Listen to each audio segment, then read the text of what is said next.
capítulo 1, versículo 12. Zorobabel, filho de Salatiel, o sumo sacerdote Josué, filho de Josadaque, e todo o restante do povo obedeceram à voz do Senhor, o seu Deus, por causa das palavras do profeta Ageu, a quem o Senhor, o seu Deus, enviara.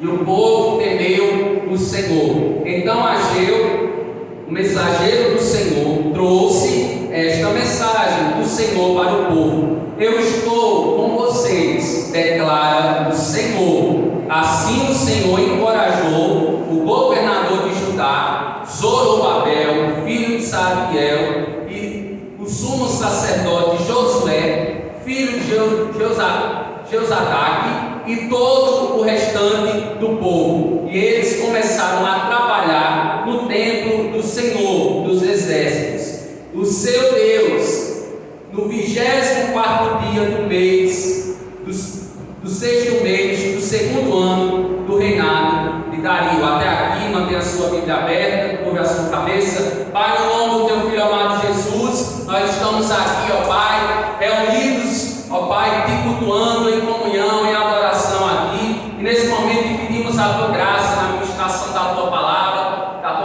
fala conosco por intermédio dela. Ó Deus, que teu Espírito Santo, ele possa ter livre acesso aos corações, às mentes, que nossas mentes estejam cativas ao trono da tua graça, e repreendemos qualquer outra presença que não seja a presença do Espírito Santo de Deus neste lugar. Nós repreendemos, neutralizamos na autoridade de Cristo Jesus. Nós rogamos, ó Pai, que o Senhor venha sobre nós, trazendo entendimento e compreensão da tua palavra, daquilo que o Senhor quer falar conosco, e que em nome de Jesus nós sejamos conformados nessa noite da imagem do teu Filho. Receba a glória que é devido aqui, em nome de Jesus. Amém. Poder já sentar-se.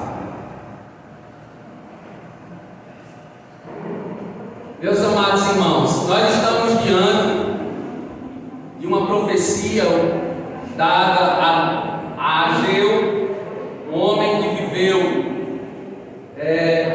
provavelmente durante essa profecia bíblica, provavelmente ele estava com 80 anos, ele tinha contemplado a glória do primeiro templo de Salomão, e agora ele se deparava com o segundo templo destruído.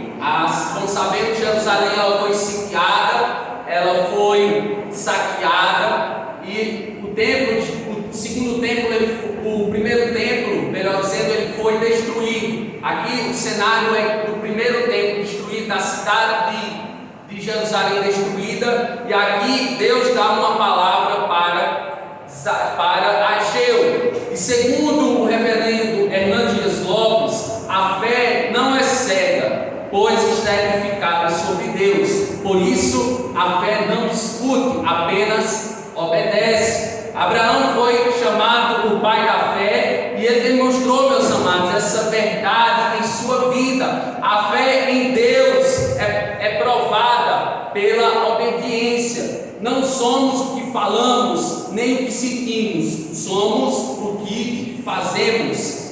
Então, a fé que o Senhor me deu, a fé que o Senhor te deu, a fé que o Senhor deu aos homens e às mulheres, tanto na antiga aliança como na nova aliança, a qual nós fazemos parte, é uma fé não no escuro, mas é uma fé na confiança naquele que prometeu, é uma fé na confiança naquele que vive, é uma fé na confiança naquele que está acima dos céus e da terra. Não é um tiro no escuro, não é um passo no escuro, mas a fé, como o escritor aos Hebreus, no capítulo 11, versículo 1, vai dizer que a fé é a certeza das coisas que esperamos e a convicção de fatos que nós não vemos.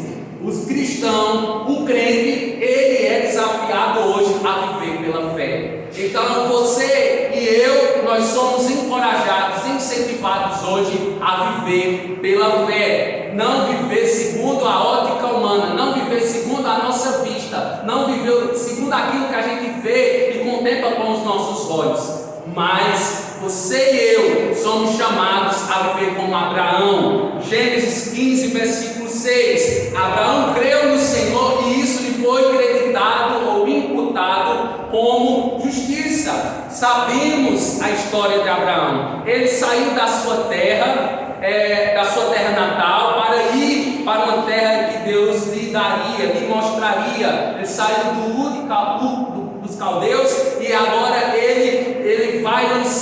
Deus lança ele em uma nova jornada. Deus lança ele a despeito de uma nova terra, de um novo local onde ele residiria. E ele foi, meu amado, ele foi, minha amada, ele creu no Senhor, ele confiou no Senhor da sua provisão, pois segundo o Hudson Taylor, missionário na China, eu gosto muito dessa citação do Hudson Taylor. Eu falei algumas vezes aqui, mas é sempre bom recordar essa frase: a obra de Deus, do jeito de Deus, terá o sustento de Deus. Os homens no passado, as mulheres no passado, eles criam um Deus da provisão. Eu quero te perguntar: você crê no Deus da provisão? Você crê no Deus que é provedor por excelência na sua casa? Você crê naquele que pode fazer infinitamente mais do que tudo que pedimos ou pensamos, conforme o seu poder que opera em nós, não por nós mesmos, mas pelo Espírito Santo que selou para o dia da redenção? Ele é o penhor da nossa salvação. E nesse texto, observem aí, Ageu, o contexto, o pano de fundo no qual nós estamos inseridos. Esse texto que lemos inicialmente não foi diferente. Recapitulando um pouco, vimos na série passada que o profeta Ageu, ele foi levantado por Deus como voz profética. A gente observa isso nos versículos 1 a 3, o chamamento, a convocação do profeta Ageu pelo próprio Deus, e ele foi levantado com um propósito para levar a mensagem ao povo de Deus após o cativeiro. Percebam que aqui está um contexto daqueles israelitas, aquele povo hebreu. Eles tinham iniciado a construção do templo de Jerusalém, mas o que aconteceu? O rei Artaxerxes, ele baixou o edito, ele baixou um decreto, e aí eles ficaram temerosos, eles ficaram assustados, porque de alguma maneira aquele rei tirano, ele estava pensando assim, que aquele povo hebreu poderia fazer alguma coisa contra o seu reino, contra o seu império. E aí o que é que acontece? A gente observou na série passada que o povo ele volta atrás. Há coisas na nossa vida que a gente vivencia, que a gente passa, que vem o desânimo. Eu creio que você vai concordar comigo que tem dias que a gente está desanimado, tem dias que a gente está cabisbaixo, tem dias que a gente não quer falar com ninguém, tem dias que a gente não quer escutar ninguém. Por quê? Porque as situações da nossa vida, as situações da nossa família nos deixam para baixo. As situações de enfermidade é uma perda de um ente querido, quem sabe, que a gente não consegue superar o luto. Mas nesse contexto aqui a gente percebe que o povo estava desanimado e eles retrocedem, eles param de reformar e reconstruir o templo, porque se encontravam desanimados. Eu quero dizer que isso é natural, tanto no passado como hoje é natural a gente ficar desanimado. E o que aconteceu com esse desânimo? O pior foi a consequência desse desânimo do povo da antiga aliança, os hebreus. Eles, a partir de ficar desanimados, eles pararam de reconstruir a casa de Deus e agora estavam reconstruindo ou reformando as suas casas particulares, as suas casas onde eles residiam, e desprezando a casa de Deus, deixando a casa de Deus em ruínas. Então esse é o contexto que Ageu, ele foi o primeiro profeta de Deus depois do cativeiro babilônico, e juntamente com seu companheiro, ele estava ao lado de Zacarias, e eles encorajaram o povo na reconstrução do templo de Jerusalém. No entanto, meus amados, os samaritanos foram contra a reconstrução do templo e da cidade. No período do rei Ciro, vemos isso no livro de Esdras, capítulo 4, versos 4 e 5. Isso trouxe desânimo ao povo de Israel. Como o edito do rei Artaxerxes, eles agora também retrocederam, eles estão desanimados, eles voltam para as suas casas, para reconstruir as suas próprias casas, e se esquecem da casa de Deus. Então, dando continuidade verdade, hoje, observamos que o texto que a gente leu, observe aí, dos versículos 12 a 15, algo aqui tem que saltar aos nossos olhos. Algo aqui tem que, de alguma maneira, ser esclarecido nesse texto para as nossas vidas. Então preste atenção, algo que Deus quer falar comigo, algo que Deus quer falar com você nessa noite. E justamente é isso que Ele quer nos falar, é uma prerrogativa máxima do servo de Deus: o temor e o tremor ao Senhor Deus. E diante disso, iremos meditar no seguinte tema essa noite: a obediência é a marca do servo bom e fiel. Vamos repetir comigo? A obediência é a marca do servo bom e fiel. E por que se faz necessário obedecer a Deus e a sua palavra? Você pode me perguntar, mas por que, pastor, eu tenho que obedecer a Deus e a sua palavra? E em primeiro lugar, porque Deus, Ele prometeu estar conosco. Amém? Ele prometeu estar com você. Ele prometeu estar comigo. Ele estava com o povo hebreu nessa situação. E como é que a gente prova isso? Versículo 12 diz o quê? Zorobabel, filho de Salatiel, o sumo sacerdote Josué, filho de Josadaque, e todo o restante do povo obedeceram a quem? A voz do Senhor, o seu Deus, por causa das palavras do profeta Ageu, a quem o Senhor, o seu Deus, enviara, e o povo temeu ao Senhor. Paulo vai dizer nas suas cartas, tem a expressão tremor e temor ao Senhor. E o texto vai nos trazer uma reflexão de que maneira a gente teme ao Senhor, de que maneira a gente tem esse temor e esse tremor quando nós nos aproximamos de Deus, quando nós vamos a Ele, quando nós oramos. Os antigos homens e as antigas mulheres da antiga aliança, eles iam ao Senhor em oração, mas com um intenso zelo, uma intensa reverência ao nome do Senhor. E eu creio que os irmãos irão concordar comigo que hoje, no meio evangélico, no sentido geral, nós observamos uma falta enorme de reverência ao Senhor.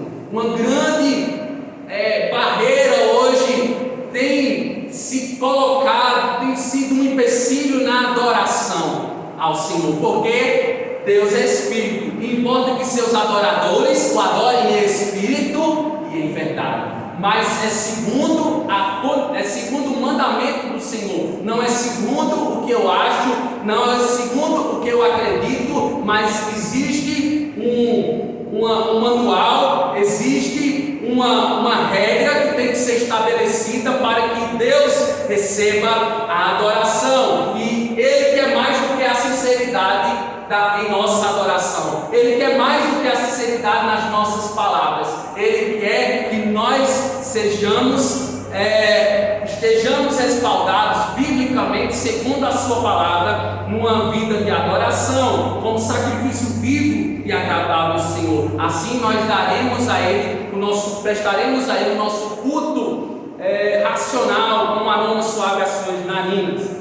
Mas observe aí, o texto vai dizer que Zorobabel, filho de Salatiel, o sumo sacerdote Josué e todo o povo, o que aconteceu com eles? Eles ouviram, eles atentaram, eles deram, em outras palavras, crédito, de forma positiva, a palavra do Senhor por intermédio do profeta Ageu. E segundo alguns estudiosos, cerca de quase 4.000 pessoas, percebam, vindas do cativeiro babilônico, estavam dispostas, elas decidiram obedecer o Deus pactual. Então nessa noite Deus, Ele gera em nós, Ele traz para o nosso coração que nós venhamos decidir obedecer a Ele, e o povo temeu diante do Senhor. O que quer dizer isso? Pessoas olham essa palavra temeu e associam ao medo. Não, nós não estamos numa aliança com Deus pactual, de forma como se Deus fosse um déspota, fosse um tirano, e nós fôssemos os seus súditos. Não é esse relacionamento que ele tem comigo e com você. Ele tem um relacionamento de pai com filho. Amém? Porque você é servo, você é filho de Deus. Porque você é serva de Deus, você é filha de Deus. Ele tem um relacionamento de pai para com filho. Nós não somos meramente servos do Senhor, mas nós somos filhos do Senhor. Ele é o nosso Pai. E segundo ainda o significado do dicionário, um temor profundo, né? Essa questão de temer ao Senhor, isso se refere a um temor profundo, há um adorável respeito que é expresso. Aqui há um temor profundo, intenso da nossa parte ao Senhor, e expressa ainda um sentimento de adoração, sendo demonstrado pela obediência a Deus e a sua palavra. Em Êxodo, abram aí suas Bíblias, Êxodo capítulo 1, versículo 15. Aqui o texto nós vamos ter um exemplo bem claro do que nós estamos expondo de obediência ao Senhor. Êxodo capítulo 1, versículo 15. Acompanhe aí a leitura. A partir do versículo 15. Êxodo capítulo 1, versículo 15. Diz: o rei do Egito ordenou às parteiras dos hebreus que se chamavam Sifra e Puá: quando vocês ajudarem as hebreias a dar à luz, verifique se o menino, se é menino. Se for, mate-no. Se for menina, deixa-na viver. Todavia as parteiras, qual a palavra aí, meus amados? Repitam, vamos lá. Temeram a quem? A Deus. E não obedeceram às ordens do rei do Egito. Deixaram viver os meninos. Irmãos, Sifra e Puá são duas parteiras egípcias descritas no livro de Êxodo, e elas desobedeceram a quem? Elas desobedeceram a qualquer pessoa? Não. Elas desobedeceram a Faraó. O Faraó, como a gente sabe, era o grande rei daquela época. Podemos dizer que era o deus egípcio que ordenou que fossem mortas as crianças hebreias. Elas desobedeceram, e o texto diz por que elas desobedeceram a Faraó. Elas desobedeceram a Faraó por quê, meus amados irmãos? Por que, igreja?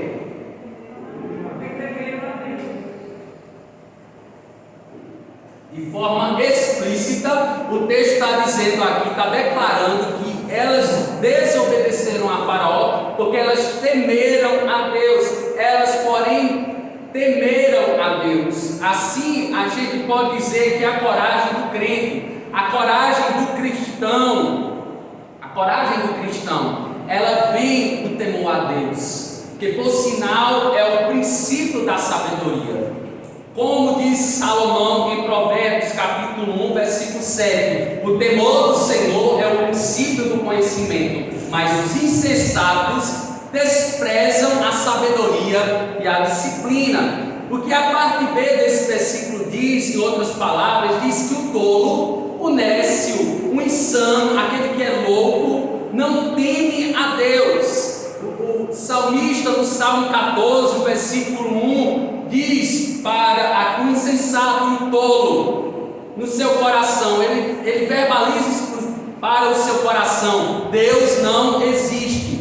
E o salmista ainda continua dizendo: corromperam-se e cometeram atos detestáveis. Não há ninguém que faça o bem. Mas o sábio, não, ele faz a menção do nome de Deus, o Deus que diz: vocês serão meu povo e eu serei o seu Deus. É essa a afirmação de Deus para aqueles que o temem. Eu creio que há pessoas aqui que temem o nome do Senhor.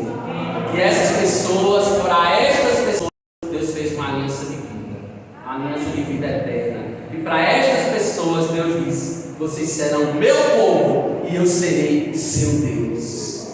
É o Deus pactual, é o Deus da aliança, é o Deus da salvação, é Deus em nós, produzindo salvação em nós. Mas cabe uma pergunta para temos obedecido a Deus e o reverenciado como Senhor de nossas vidas, segundo o puritano Matthew Henry, a nossa mente deve ser tomada por uma reverência sagrada a Deus, que cada pensamento em nós leve à sua obediência.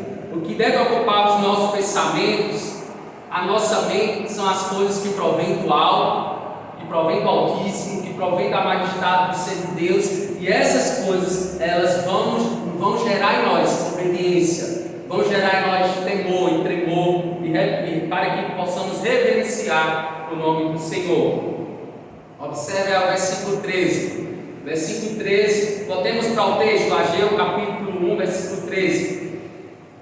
Versículo 13, vemos um mensageiro de Deus trazendo uma promessa da parte dele para o povo de Israel, os crentes do antigo conselho, e o texto diz, observe a leitura: então Ageu, o mensageiro do Senhor, trouxe esta mensagem do Senhor para o povo: eu estou com vocês, declara o Senhor. Vejam só o que o texto está dizendo aqui, Deus dizendo àquele povo: eu estou com vocês. Aquele povo que estava desanimado, estava cabisbaixo, fazendo pouco caso da casa de Deus, se manifestava desse Deus, que se manifestava na antiga aliança, um povo negligente, infiel a Deus, até aquele momento, mas que agora estava disposto a obedecer a Deus. Meus amados irmãos, Deus tem compromisso com a sua aliança que Ele fez comigo e com você. Ele tem compromisso com a sua palavra, não é por nós mesmos, porque nós somos, como este povo, muitas vezes infiéis, somos desobedientes, mas mesmo diante dessa infidelidade nossa, o Deus pactual é o Deus que estabeleceu a sua justiça entre as nações, e é o Deus que zela, é o Deus que segura a nossa mão, é o Deus que nos chama a atenção, é o Deus que nos exalta, é o Deus que nos chama para perto dele, é o Deus que no momento que a gente toma uma rota diferente daquela que ele projetou para as nossas vidas, ele diz: meu filho, não vá por aí, não vá por aí. E aí nós, geralmente, Deus envia um servo dele como voz profética na nossa vida, e ele traz uma palavra de sabedoria da parte de Deus para nós, e aí a gente retoma, e aí a gente volta atrás, porque Deus, Ele é um Deus misericordioso. Diga amém. Amém. Glórias a Deus por nosso Pai, que tem sido misericordioso para conosco. Deus disse: eu sou convosco para protegê-lo contra os seus inimigos e as retaliações dos mesmos. Em outras palavras, como se Deus dissesse: eu fortalecerei com a minha destra forte, abençoando o vosso trabalho. Deus, quando nós de alguma maneira buscamos obedecer a Deus, trabalhar para a sua obra, estarmos envolvidos, engajados na sua obra, vai ser um trabalho árduo e é uma labuta para estar envolvido, é um privilégio, mas é uma renúncia de nós a cada dia. Jesus vai falar na sua palavra: aqueles que têm essa disposição de servir a Ele, deveriam acompanhar Ele, negar a si mesmo e tomar a sua cruz. Requer renúncia, requer trabalho, requer uma renúncia de nós mesmos. Então o povo na antiga aliança, eles deveriam observar o preço do discipulado, o preço de seguir o Deus pactual, de fazer menção do Deus pactual. Então Ageu queria implantar isso na mente daquele povo, no coração daquele povo. Nós que somos os crentes da nova aliança, de forma semelhante, Deus trata conosco hoje, por intermédio de Jesus Cristo. Temos a presença do Deus Emanuel, do Deus conosco, que não nos desampara por um minuto qualquer. É tanto que o escritor aos Hebreus, capítulo 3, versículo 5, a parte B, diz o seguinte: não te deixarei, nem te desampararei. Essa é uma promessa daquele que é fiel para cumprir, amém? Do próprio Deus que é fiel para cumprir na vida dos seus servos. e estamos refletindo a obediência à marca do servo bom e fiel. Por que se faz necessário obedecer a Deus e a sua palavra? Em primeiro lugar, vimos porque Deus prometeu estar conosco. Em segundo lugar, preste atenção, porque Deus será nosso incentivador em todo o tempo. Ele é a nossa sombra, Ele vai adiante de nós, Ele está nos resguardando com a sua presença, Ele está enviando os seus anjos, né? O salmista vai dizer que naqueles que são servos do Senhor, Ele acampa os seus anjos. Os seus anjos estão a serviço do povo de Deus, eles estão ao nosso serviço, eles são conservos nossos, eles são servos do povo de Deus. Observe aí o versículo 14 e 15 agora. Dizem, assim o Senhor encorajou o governador de Judá, Zorobabel, filho de Salatiel, o sumo sacerdote Josué, filho de Josadaque, e todo o restante do povo, de modo que eles começaram a trabalhar no templo do Senhor dos Exércitos, o seu Deus, no dia 24 do sexto mês do segundo ano do reinado de Dario. O texto diz aqui: o Senhor fez o que com aquele povo, meus amados? O Senhor estava com eles, e o Senhor, além de estar com eles, o Senhor fez o que com eles? Os encorajou. O Senhor os incentivou. Em outras palavras, o Senhor os motivou, porque às vezes nós nos encontramos, só a graça, não é verdade? Às vezes nós nos encontramos em situações as mais difíceis e mais desafiadoras, desbravadoras. E se não for o Senhor para nos motivar, se não for o Senhor para chegar e nos amparar e ser misericordioso conosco, o que seria de nós? Nós temos uma facilidade enorme, meus irmãos, infelizmente, de retroceder, de se desviar do alvo. A gente tem essa facilidade, essa predisposição. Por quê? Porque ainda nós temos, de forma parcial, o pecado nos atrapalhando, nos pregando peças, colocando, é como se colocasse uma perna, né, para a gente cair, colocando a perna para a gente cair. São situações as mais adversas, os fatores mais adversos possíveis. Mas, meus irmãos, o que é que significa encorajar? Significa incentivar, impulsionar, dar um estímulo. Ou seja, Deus tem coragem, Deus é quem dá essa coragem ao seu povo, que se encontrava com as forças abatidas. Deus deu ânimo ao povo, e da mesma forma, Deus, em seu Filho Jesus Cristo, Jesus disse: tem de bom ânimo, eu padeci, eu sofri, mas eu venci o mundo. Da mesma forma que Deus, Ele deu ânimo ao povo, Jesus, o Filho de Deus, Ele nos dá ânimo, Ele me dá ânimo para que nós prossigamos em conhecer. E da mesma forma, Deus quer fazer conosco, amém? Ele quer que estejamos com o coração voltado e aberto, engajados, comprometidos na expansão do reino dos céus. E Ele será o nosso maior encorajador para o cumprimento de sua missão na história da salvação entre os povos, nações e famílias da terra.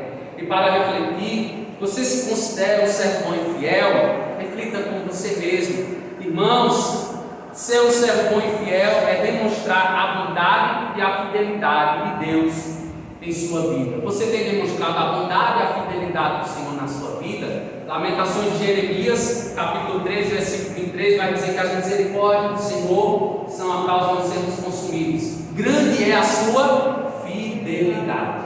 Grande é o nosso Deus, porque Ele é fiel, apesar de nossos pecados, de quão miseráveis que somos. Deus tem nos feito co-participantes do seu reino de luz, pela redenção em seu Filho, o Senhor Jesus Cristo. Em Colossenses capítulo 1, versos 13 e 14 diz, Paulo vai afirmar: pois Ele nos resgatou do domínio das trevas e nos transportou para o reino do seu Filho amado, em quem temos a redenção, a saber, o perdão dos pecados. É pura graça, amém? É pura graça de Deus, meus irmãos. Se você está aqui firme no Senhor, se você está de cabeça erguida, é porque o Senhor tem te encorajado, é porque o Senhor tem sido contigo, é porque o Senhor tem ido adiante de você, que é servo, que é serva dele. é pura graça, é favor imerecido, não merecemos coisa alguma da parte de Deus, mas é do seu amor centrado nele mesmo. Ele retém toda a glória para si, tendo misericórdia de quem ele quer ter misericórdia. Graças a Deus, porque nós achamos graças aos olhos do Senhor, porque ele enviou Jesus para morrer por nossos pecados e nos purificar de toda e qualquer injustiça, onde ele não se leva aos pecados, onde ele lançou no mar do esquecimento, e nada pode nos arrebatar dos braços do Senhor, nada pode nos condenar mais, porque aqueles que estão em Cristo Jesus, nada conseguirá nos deter, mas precisamos dessa ajuda. Ele é o nosso ajudador, por isso que chamamos ele de intercessor das nossas vidas, de auxiliador, de mediador. Nós temos esse Deus Pai que cuida com excelência das nossas vidas. Interessante, porque certo missionário ele vai falar, o nome dele é David Stone. O missionário David Stone vai dizer o seguinte: ele declarou: não darei nenhum valor a qualquer coisa, não darei nenhum valor a qualquer coisa que eu tenha ou venha possuir, a não ser que tenha valor para o reino de Cristo. Perceba essa declaração desse missionário. Essa é a máxima do servo bom e fiel, aquele que manifesta as grandezas de Deus e a beleza do Evangelho em sua vida. O salmista, no Salmo 119, 32, vai expressar no seu cântico: corro pelo caminho que os teus mandamentos apontam, pois me deste maior entendimento. Jesus, ele nos direciona o caminho que nós devemos percorrer, porque ele é o pastor por excelência das nossas vidas, ele é o guia perfeito da sua igreja, e ele mesmo se autodenomina: eu sou o caminho, a verdade e a vida, e ninguém vai ao Pai, ninguém verá ao Pai, a não ser por mim, ou a não ser por Cristo. E que essa canção seja o cântico de nossos lábios, amém, irmãos? Amém. Por entendimento diário e abundante, que nós tenhamos esse entendimento das Sagradas Escrituras. O versículo 15 nos informa que o povo, diante da orientação e direção de Deus, no 24º dia, 3 semanas e meia após a palavra do Senhor vir a Ageu, no versículo 1, o povo começou a obra da restauração.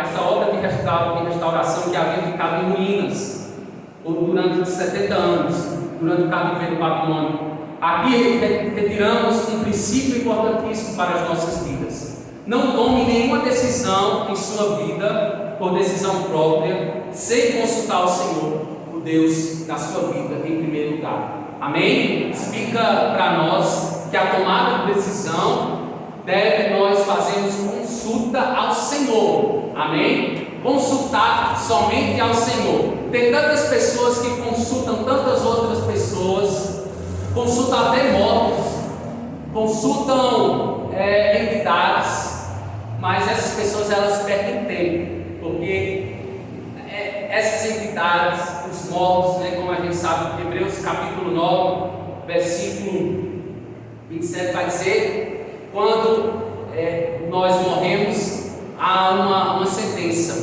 para toda a raça humana. Morreu, segue-se ao juízo. Então não existe nenhuma participação daqueles que morrem neste mundo, nessa dimensão terrena. Mas eu e você, nós sabemos a quem recorrer. Amém? Nós sabemos a quem consultar. Então consulte ao Senhor. Consultar é conversar com Ele, é abrir um diálogo com Ele, é viver uma vida de relacionamento com Ele, para que você seja bem sucedido na sua vida de maneira completa, perguntando a Ele se é da vontade dEle aquilo, se é do querer santo você tomar aquela decisão, e Ele vai te direcionar. Irmão, se Deus não estiver presente, decidindo por nós, nos encorajando, não adianta de nada. Se Deus não estiver no barco da nossa vida, se Ele não estiver na nossa casa, se nós não convidarmos Ele para estar conosco, de maneira nenhuma nós seremos prósperos nesta vida, nem na vida, infelizmente, nem na vida no porvir. Pois o importante é estar no centro do querer santo de Deus. Diga glória a Deus por isso. Da sua vontade, onde não existe confusão confusão, onde não existe dúvida, mas somente a paz dele que excede todo entendimento. Amém? E eu quero concluir, eu creio ser bastante verdadeira e relevante, né, a fala do pastor Ronaldo Lidório, pastor que tem sido um servo bom e fiel do Senhor, que tem deixado um legado pastoral e missiólogo grande, né, pela graça de Deus na vida desse servo do Senhor. E certa feita ele falou o seguinte: Deus não chama os fortes e prontos, mas os fracos e inadequados. Ele os fortalece ao longo do caminho. Essa é a minha impressão ao ler nos evangelhos, nos encontros, diálogos e ensinos de Jesus aos seus discípulos. Em um ambiente orientado intelectualmente pelos brilhantes gregos, comandado politicamente pelos poderosos romanos e guiado espiritualmente pelos religiosos judeus, Jesus não escolheu como discípulo os brilhantes da sua época, os poderosos da sua época, os religiosos da sua época. Talvez pudéssemos argumentar que as virtudes e os talentos identificados por Jesus nos seus discípulos fossem invisíveis aos olhos comuns, mas a verdade é que eles não tinham a natureza de ser grandes líderes, influenciadores de multidões, nem eram habilidosos em relacionamentos humanos. Pelo contrário, eram temerosos, confusos, lentos para aprender e duros de coração. É impressionante notar que foram exatamente esses homens que Jesus escolheu. Foi a eles que Cristo confiou a missão de liderar a igreja na comunhão, oração, diaconia, pregação da palavra e evangelização de todos os povos. Ele parece frequentemente chamar os fracos e inadequados para fortalecê-los ao longo da caminhada. E é na caminhada que passamos de servos a filhos e deixamos de ser orientados pelo serviço para sermos guiados pelo amor. Ao fim do dia, na caminhada, percebemos que não fomos chamados para cumprir uma lista de tarefas, mas para um relacionamento profundo e eterno com o Pai. Em resumo, irmãos, pastor Ronaldo Lidório, eu creio que ele deixou bem claro que Deus, quando chama para o meio do seu Filho amado, Ele nos dá uma missão, amém? E essa missão é para ser vivida na presença dEle, em relacionamento com Ele, porque somos fracos, porém o Deus que servimos é o Deus forte. Ele é a nossa maior glória, pela glória da expansão do seu nome. Ele nos capacitará em tempos para o avanço da sua obra em nós e por meio de nós. Amém, igreja? Amém. Que Deus nos ajude, que Deus nos capacite à obediência, à reverência a Ele.